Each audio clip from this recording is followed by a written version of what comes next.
Evitar a utilização de testes de múltipla escolha. Olha só, outra dica muito útil, tá? Para você, professor, que elabora questão, elabora teste. Evitar o uso de múltipla escolha. É dica que eu trouxe de um artigo americano. Faz todo sentido, né? Poxa, letra A, letra B, alternativa C, alternativa D, várias alternativas com pequenas diferenças entre uma alternativa e outra, um não ali antes de uma afirmação, não é tal coisa, ou é tal coisa, ou troca uma letra com a outra e muda totalmente o significado, troca uma vírgula de posição e muda o significado da alternativa. Poxa, isso é um campo minado para uma pessoa com dislexia, é um pesadelo total, é pegadinha, é maldade isso, é maldade. Trocar uma vírgula de lugar entre uma alternativa e outra, um ponto, um acento, poxa. Evitar a utilização de testes de múltipla escolha. Uma ótima dica, não faça uso de testes de múltipla escolha, salvo raras exceções e sem pegadinhas. Sem pegadinhas porque nós temos uma pessoa com dificuldade na leitura e explorar essa dificuldade não é legal, não é legal. Explorar a potencialidade que é legal. Valorizar os trabalhos pelos conteúdos e não pelos erros de escrita. Outro ponto importantíssimo aqui. O aluno, ele entrega um conteúdo que você pediu, escrito do jeito dele, quando é legível, quando ele consegue executar essa escrita de uma forma que você consiga ler, porque geralmente é ilegível a escrita. Geralmente as pessoas são diferentes, cada caso é um caso, né? Lembra? Mas, e tem erro de escrita, erro de ortografia. Se o objetivo daquele trabalho ali é avaliar a ortografia, aí faz sentido você avaliar a ortografia.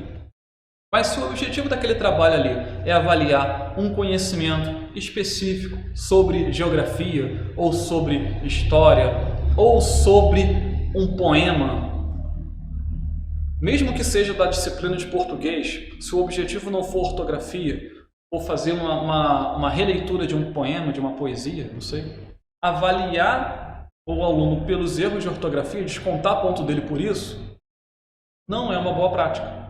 Por quê? Nós vamos estar novamente fazendo o quê? Explorando a dificuldade do aluno, apontando erros da dificuldade dele.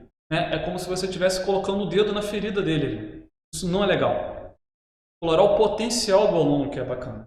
Para valorizar o conhecimento dele, valorizar a inteligência dele, para que ele não caia em problema de autoestima, em problema de não aceitação, ou de algum tipo de rebeldia, ou de eu não querer ir para a escola, ou algum tipo até mesmo de agressividade. Para evitar esse tipo de comportamento, ele se sentir bem na escola, se sentir capaz, se sentir incluído, valorizar o potencial dele e não apontar as dificuldades. Buscar as habilidades das pessoas e não os fracassos.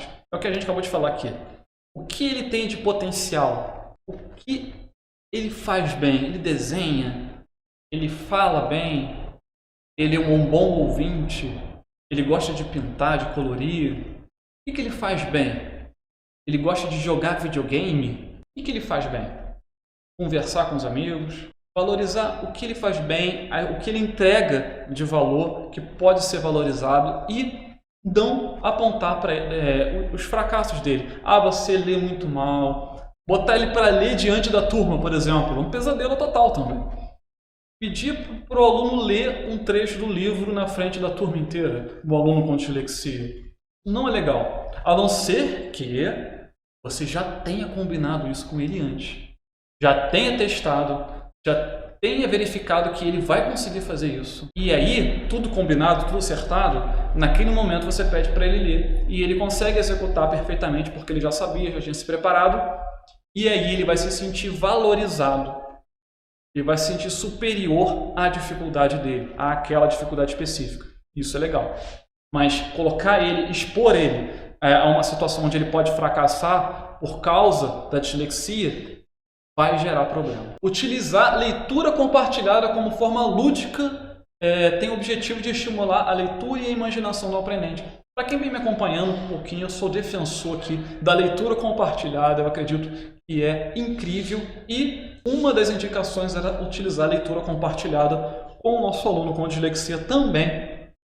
E não é você pegar um livro e ler para o aluno, é você sentar junto com ele com um livro e os dois lerem o livro, os dois compartilharem daquela leitura, conversarem sobre o que está acontecendo ali, apontar palavras, apontar figuras, fazerem uma leitura conjunta, compartilhada daquele material. E isso é muito enriquecedor, estimula a leitura e a imaginação e é recomendado para pessoas com dislexia, tá? De qualquer idade. Tá? Você pode sentar do lado, qualquer pessoa, com um livro, fazer uma leitura compartilhada daquilo ali. Claro que o livro é adequado para a idade de cada pessoa. Outra dica, fornecer um glossário específico do conteúdo trabalhado. Eu achei isso muito interessante. Por exemplo, esse slide que está aqui na tela.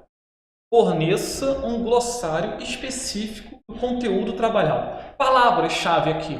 Glossário específico, conteúdo. Será que o meu aluno conhece o significado dessas três palavras? Glossário, específico e conteúdo? Ele pode até conhecer, mas será que ele está lembrando? Não está conseguindo vincular a ideia à palavra? Poxa, ele pode ter dificuldade de fazer isso.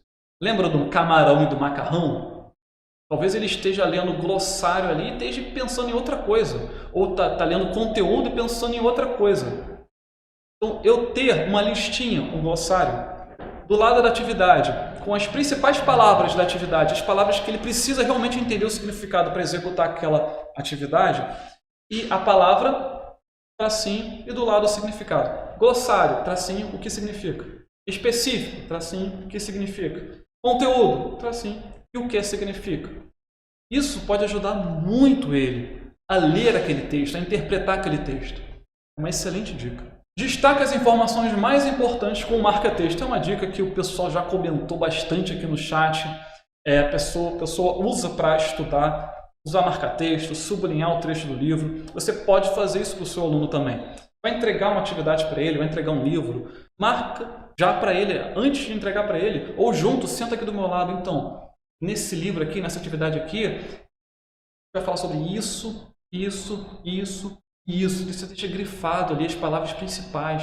Isso vai ajudar muito, tá? Vai ajudar muito, experimenta. Avaliar outras habilidades além das provas escritas, como trabalhos e outras coisas que você pode pedir para o aluno fazer.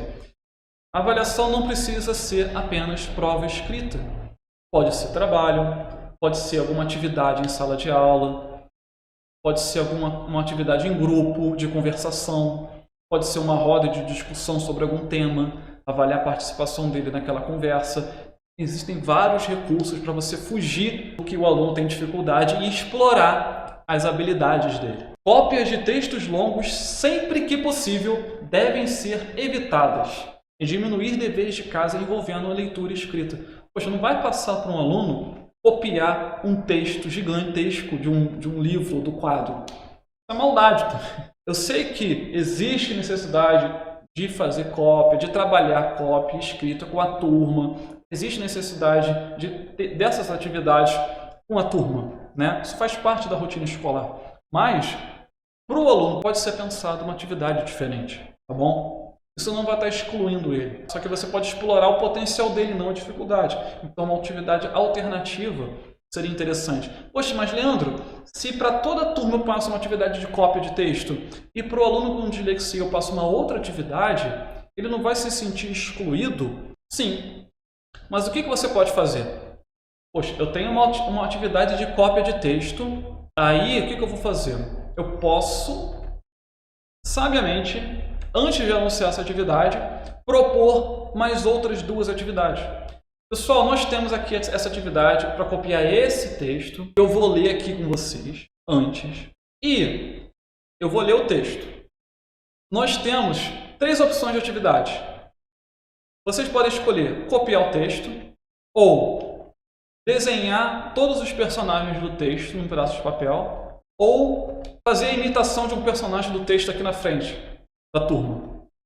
Posso abrir a possibilidade. Aí, quem tem dificuldade com aparecer em público não vai escolher fazer uma imitação. Quem tem dificuldade com desenho não vai escolher o desenho. E quem tem dificuldade com leitura escrita, que é o aluno com dislexia, ele não vai escolher copiar o texto, ele vai escolher outra coisa.